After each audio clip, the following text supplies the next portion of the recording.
Hello, my friend, and welcome to Wisdom Trek. This is Guthrie Chamberlain, and I'm your guide to wisdom and creating a living legacy. Thank you for joining us for our 7-day-a-week, 7 Minutes of Wisdom podcast. This is day 268 of our trek, and yesterday we discovered the 9 lessons learned from hiking the mountains.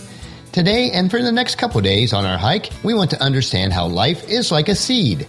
If you do miss any of the Wisdom Trek episodes, please go to wisdom-trek.com to listen to them and to read the daily journal. We are recording our podcast from our studios at the Big House in Marietta, Ohio. Sunday evening was filled with laughter and squeals as we had 5 of our 6 grandchildren over for the evening. We had pizza and watermelon for dinner, and then Gramps was changed into a monster as I changed the kids all over the house in an attempt to catch them.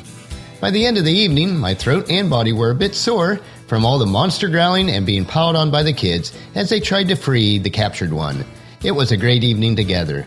Anytime that we have opportunities to impact our grandchildren positively, we certainly want to plant those seeds within them. Fortunately, they all have very strong and loving homes, and we can reinforce the good principles in their lives.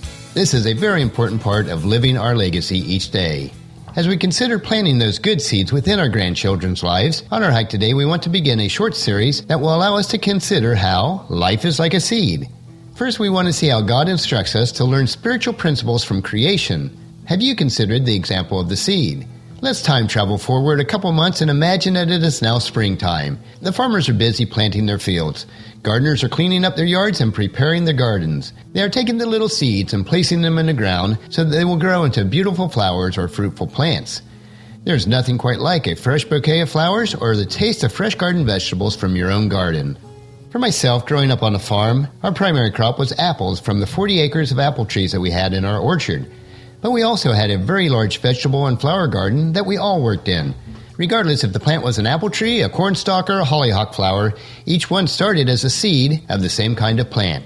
Seeds come in different shapes and sizes, with each type having a different requirement for germination, which is the process in which the seeds sprout and begin to grow. Small seeds must be placed as delicately as possible in the soil so that they do not get buried too deep. They are usually planted together in groups, ensuring that some of them will grow into thriving plants. Larger seeds, on the other hand, are buried deeper and generally fewer in a group. Some seeds prefer warm, dry environments, while others require environments that are cold and moist. There are seeds that will germinate in less than 5 days, and others that will take 5 months or even longer. Because there is a wide range of seed types, man has learned a seemingly endless variety of methods to cause the seeds to sprout and then grow. One common treatment is exposing the seeds to cold, almost freezing temperatures for a specific length of time, which mimics winter. Certain exotic seeds, such as carnivorous plants in Australia, or some pine cones germinate when they are exposed to fire.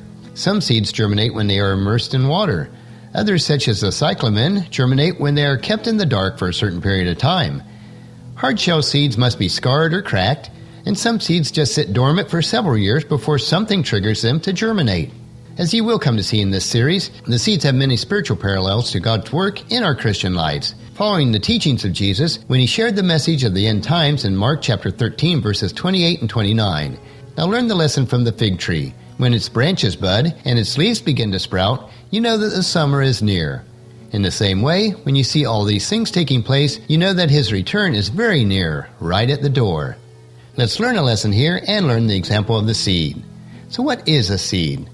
The seed is basically a copy of the plant that it actually came from. Genetically, it has all the information needed to grow into a complete plant. The seed consists of an embryo and a food store, surrounded and protected by an outer seed coat. The food store is large enough to allow the plant to grow its first leaves so that it can start producing its own food through its plants and roots. The outer coat does vary in size and thickness depending on the type of plant. Under the right conditions, this perfect little package will grow and develop into a wonderful new plant, providing food, shelter, and beauty. As mentioned earlier, a seed with a thicker shell may have to be scarred or cracked to ensure germination.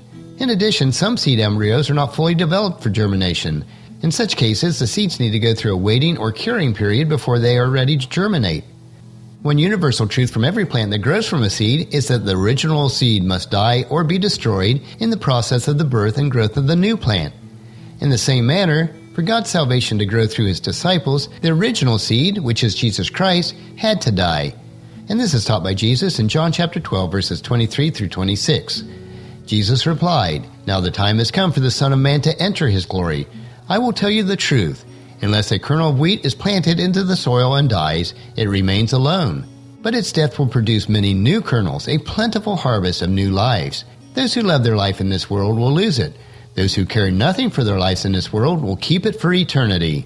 Anyone who wants to serve me must follow me, because my servants must be where I am, and the Father will honor anyone who serves me.